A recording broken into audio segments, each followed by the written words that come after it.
Olá, torcedor São Paulino! Estamos de volta aqui para falar do tricolor do Morumbi, o tricolor que teve uma noite horrorosa contra o Galo. Que jogo, meu Deus do céu! Eu diria até que é considerado, talvez por mim, aí eu elaborei um título para ele, é o jogo dos 3 pecados. Por que o jogo dos 3 pecados? Primeiro pecado, e talvez eu entenda que seja talvez o maior deles. O São Paulo começou jogando aquilo que ele não tinha jogado ainda o ano inteiro. O São Paulo vai fazer uma grande partida. Até os 30 minutos do primeiro tempo, o São Paulo ele chutou umas 10, 12 vezes contra o gol do Galo. E dessas 10, 12, o São Paulo chegou aí a ter 3 ou 4 chances, mas eram claríssimas. 2 bolas na trave. Depois de uma das bolas na trave, no chute do Tietê, o Luciano, ele de voleio, meio que de voleio, bateu no travessão. Na volta o Pablo ainda cabeceou mal, bateu no zagueiro do Galo e foi pra fora. Ou seja, e o São Paulo perdendo lances e gols e chances muito grandes de fazer uma grande partida. Era surpreendente o futebol que o São Paulo colocava pra cima do Atlético Mineiro. Uma coisa de dar gosto de ver. Até que finalmente nasceu o gol. O Tietê, numa tomada de bola, saída de bola do Galo, o Galo perdendo várias saídas de bola para ataque São Paulino. O Tietê um pouco mais avançado, ele retomou a bola, botou no meio da área para o Luciano, com a ponta do bico da chuteira, ele desviou e fez o gol. Rapaz, e comemoramos e gritamos gol. Aí o que aconteceu? VAR. E aí o VAR foi lá e disse que não foi gol. Eu sou um dos grandes defensores do VAR. Eu adoro tudo aquilo que for, se não o mais justo, o mais próximo daquilo que seja justo, né? E o que aconteceu? Eu acho que ali teve um erro muito grande do tracejamento ali, né? Que é feito pelo pessoal do VAR na cabine, porque eles puseram a linha que definia o jogador do Galo no cotovelo dele. E a linha que definia posicionamento do jogador de São Paulo no ombro. Pô, mas o cotovelo não está em jogo. Se a gente levar em conta o ombro do jogador do Galo, o Luciano não estaria impedido. Então seria um gol plenamente legal do Luciano. Então, depois de tantos gols perdidos e aí mais um gol anulado, a moral do time acaba caindo mesmo. E para completar, o São Paulo, em uma das jogadas de saída de bola, o Tietê perdeu o lance na saída de bola, as saídas de bola do São Paulo que vem funcionando até de uma maneira melhor. Ali o Tietê perdeu, o time do Galo ele veio para cima do São Paulo, pegou a zaga do São Paulo na saída, no contrapé. O jogador o Franco, atacante do Galo, infiltrou na área, ganhou ali nas costas do Léo Pelé e bateu pro gol fazendo 1-0. E depois, em outra jogada também, bem alarmante, aí eu vejo até um grande mérito também do Galo, né, em bola alçada, e a defesa do São Paulo não conseguiu interceptar essa bola, acabou sobrando de novo na cara do Volpi, e o Franco foi lá e empurrou, fazendo 2-0, fazendo com que o primeiro tempo fosse uma coisa assim inacreditável, porque era o melhor primeiro tempo que o São Paulo tinha feito até então dentro do Campeonato Brasileiro, e talvez o melhor primeiro tempo até os 34 minutos quando saiu o gol do Galo, o melhor tempo de jogo do São Paulo desde o começo do ano. Fazia tempo que a gente não via um São Paulo com tanta evolução, com tanto entrosamento. Dava gosto de ver o que o São Paulo estava jogando. Aí vai pro intervalo e tomando de 2-0, a coisa fica triste mesmo, né? Tava feio o negócio, tava feio. Volta pro segundo tempo e logo aos 7 minutos, no meu entender, uma grande falha do Diniz. Então aquilo que já estava muito ruim, aí o Diniz ajudou um pouquinho a piorar, porque ele fez substituições que são totalmente incompreensíveis, né? Tirando o Boia, tirando o Hernanes, não dá para entender por que tirar o Boia e o Hernanes.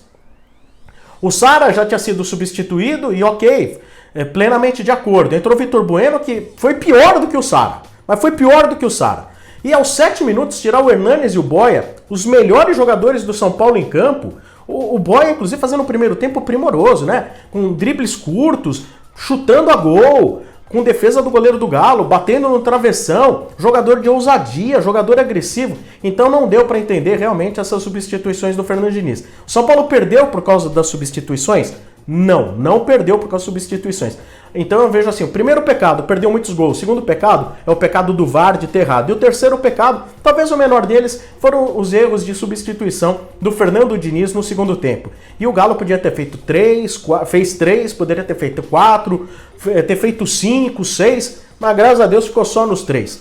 Próximo jogo do Tricolor, eu espero que o São Paulo volte a jogar um bom futebol como jogou, principalmente no primeiro tempo do jogo de hoje, sem perder gols, hein? Acertando a defesa, tentando ver melhor a cobertura na defesa para também não tomar gols como os que tomou, mas jogando principalmente com o mesmo entrosamento, com a mesma agressividade que fez no primeiro tempo, que fez o São Paulo se encantar por um futebol. Por poucos minutos, é verdade, apenas meia hora.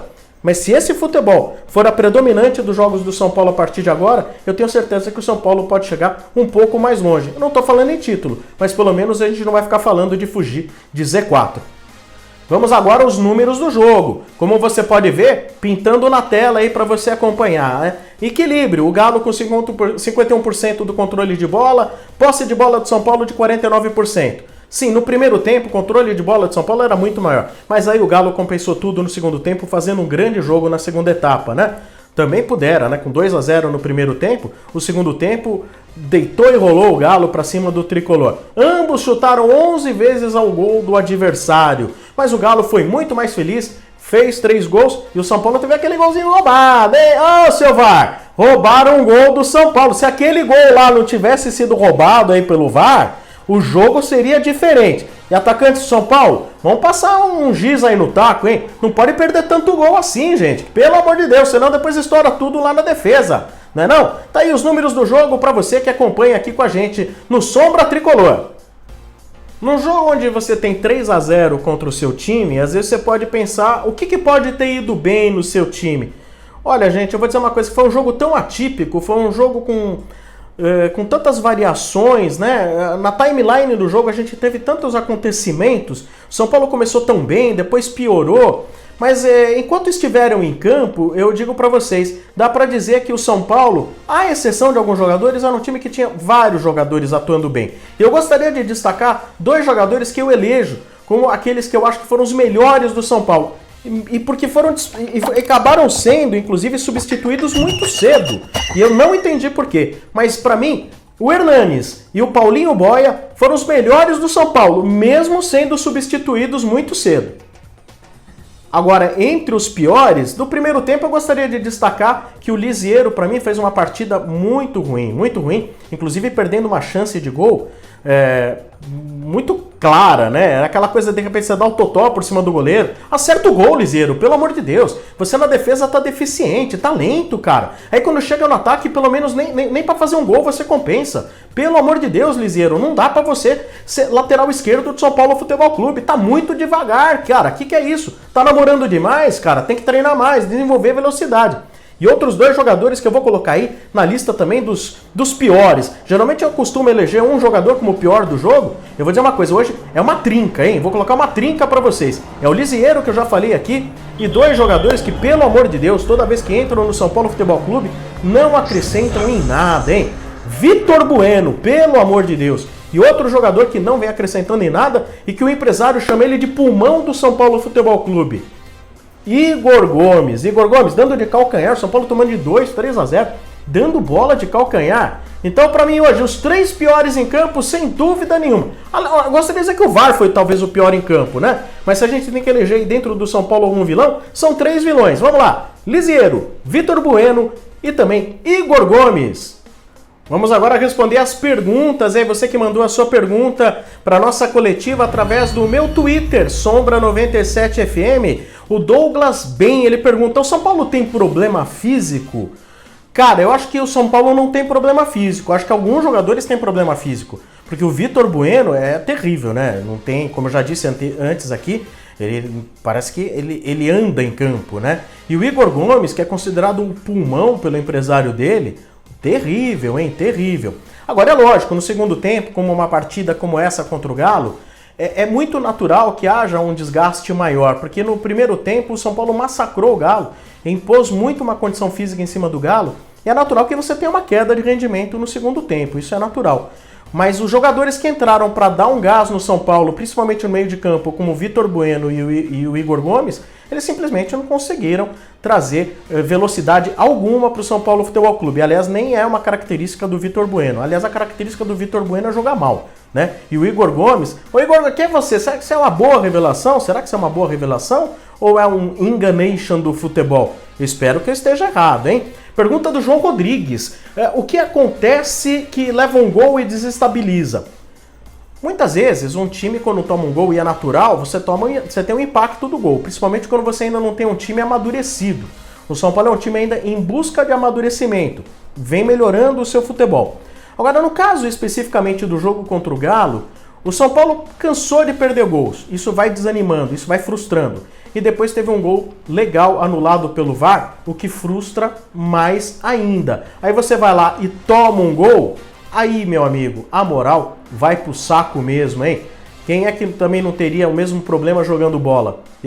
Pelo menos essa... Eu não quero parecer advogado dos jogadores, mas isso é o que eu penso a respeito de uma situação de jogo como essa contra o Galo. E a terceira questão que chega pra gente é do Éder Lopes. Na lateral esquerda, Lisiero, Reinaldo ou Léo Pelé? Bom, vamos por eliminação, porque... A bem da verdade, nenhum dos três me encanta para falar, não, claro, na lateral esquerda não estamos falando do Roberto Carlos, não estamos falando do Leonardo, do Serginho ou do Júnior, né? Nós estamos falando aí de Lisiero, de Léo Pelé e de Reinaldo. Outros momentos do futebol brasileiro e principalmente o futebol tricolor. Por eliminação, o Lisiero, não. Por eliminação, o Lisiero, não.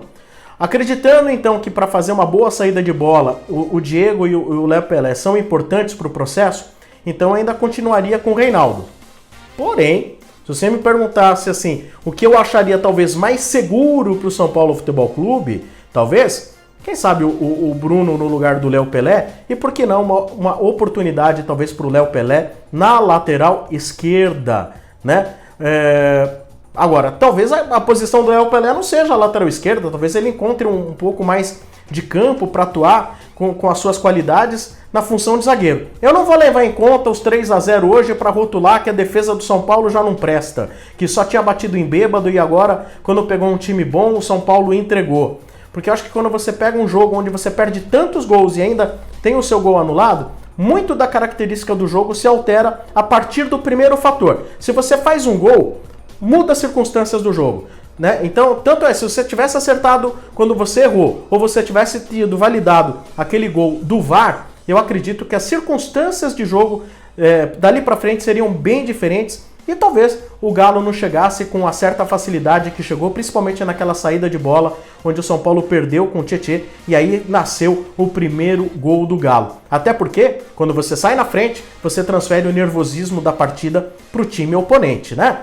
Muito obrigado a você que acompanhou aqui a nossa coletiva aqui no YouTube, para você que também está assistindo aqui a coletiva através do nosso Facebook e no IGTV do Instagram, tá bom? Acompanhe nas minhas mídias sociais. No Insta é Sombra97, no Facebook também Sombra97, Sombra Oficial, curta a minha página, e aqui no YouTube, youtube.com/Sombra Tricolor. A gente volta a falar aqui a qualquer momento. Vai ter Tricolive, teremos também coletiva após o jogo entre São Paulo e Fluminense no próximo domingo, que terá narração do time Energia em Campo da Energia 97. Você ainda não conhece o YouTube da Energia 97? Vai lá, cara. Lá o futebol é de torcedor para torcedor. Energia 97 é o seu canal também no YouTube. Muito obrigado pela atenção. Valeu, um abraço!